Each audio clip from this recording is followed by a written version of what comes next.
I'm going to be comparing the Monty Python franchise to the Angels in the Outfield franchise. Reason for that is in part one of this series, I compared Angels in the Outfield to Meg, Angels in the Outfield 1. I compared Monty Python to Critters, Monty Python 1.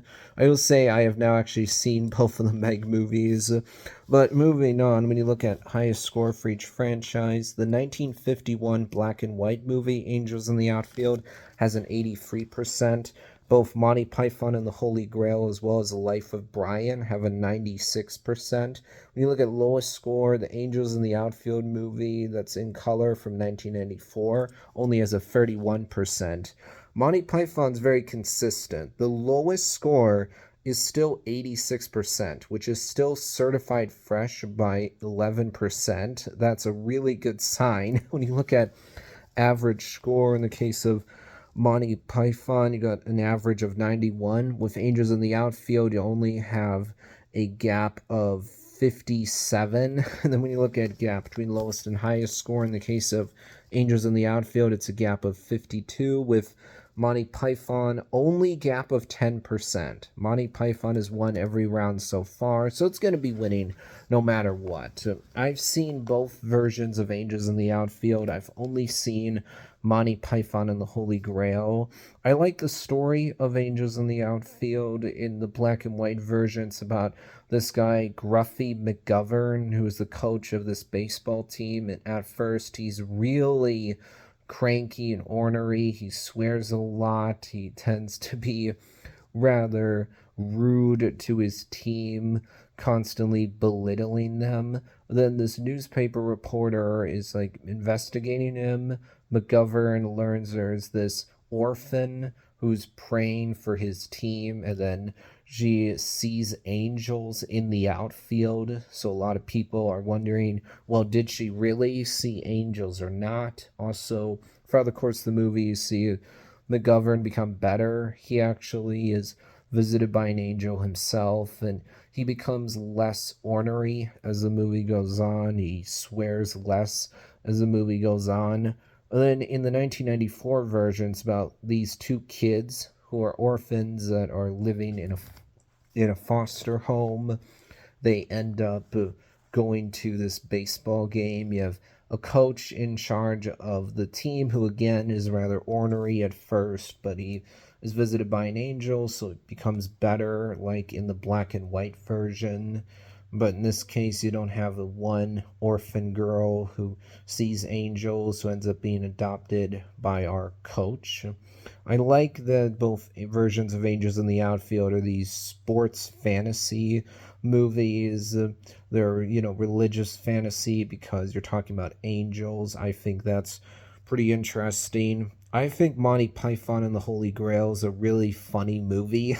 I think it's hilarious how the movie starts off with these credits. You see that there's these subtitles talking about mooses and llamas. You go, wait, what the heck's going on? This makes no sense at all.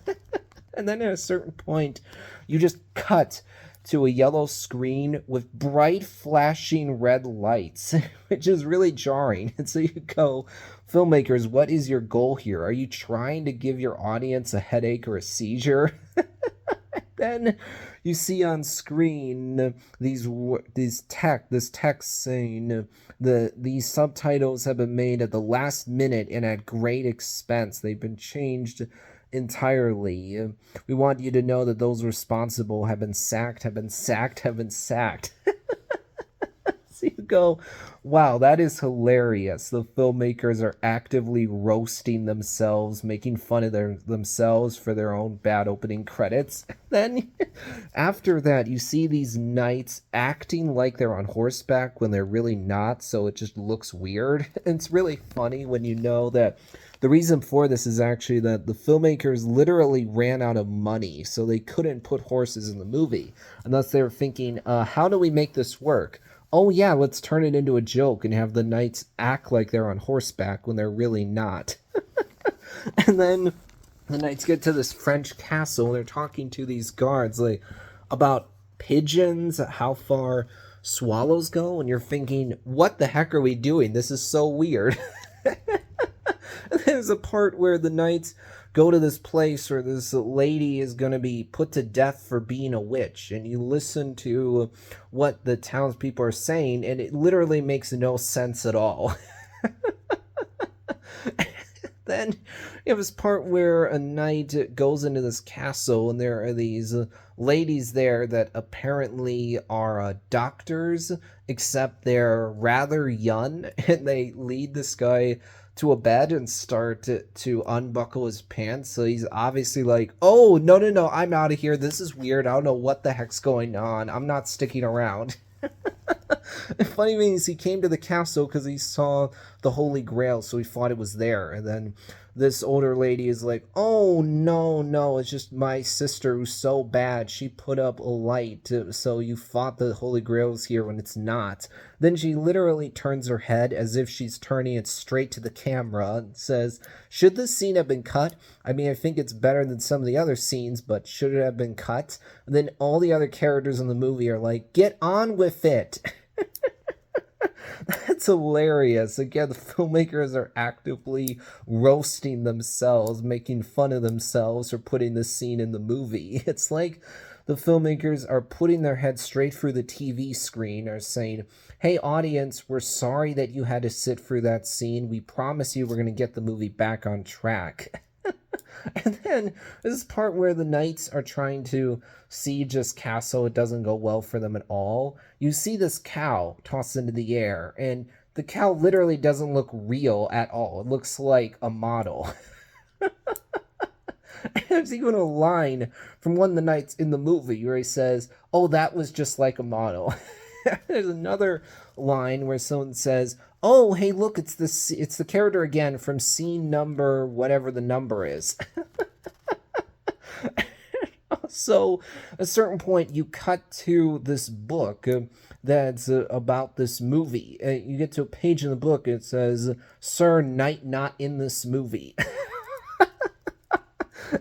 And you have this part of the movie where a guy is being held is at this castle because his father's there. His father wants him to marry this princess, but he doesn't actually want to. So then the father's trying to tell the guards, keep the kid in the room, don't let him leave. And the guards totally misunderstand him, and the joke just goes on and on. So you go, wow, this is funny because the joke goes on for way too long. It's way overextended.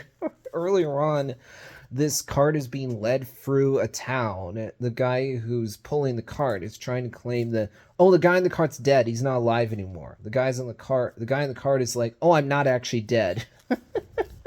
Later on, you also have a moment where tension is totally broken because this guy thinks that his friend has been shot by an arrow. So he's like, oh, my friend is dead. I'm going to carry on if this quest to avenge him. Like, this is really dramatic. But then the guy who's been shot is like, oh, actually, I'm fine. It's not a big deal. Yeah, sure, I was shot, but I'll be okay. Also, you have this moment where a knight is battling this other knight whose face is completely covered by a helmet.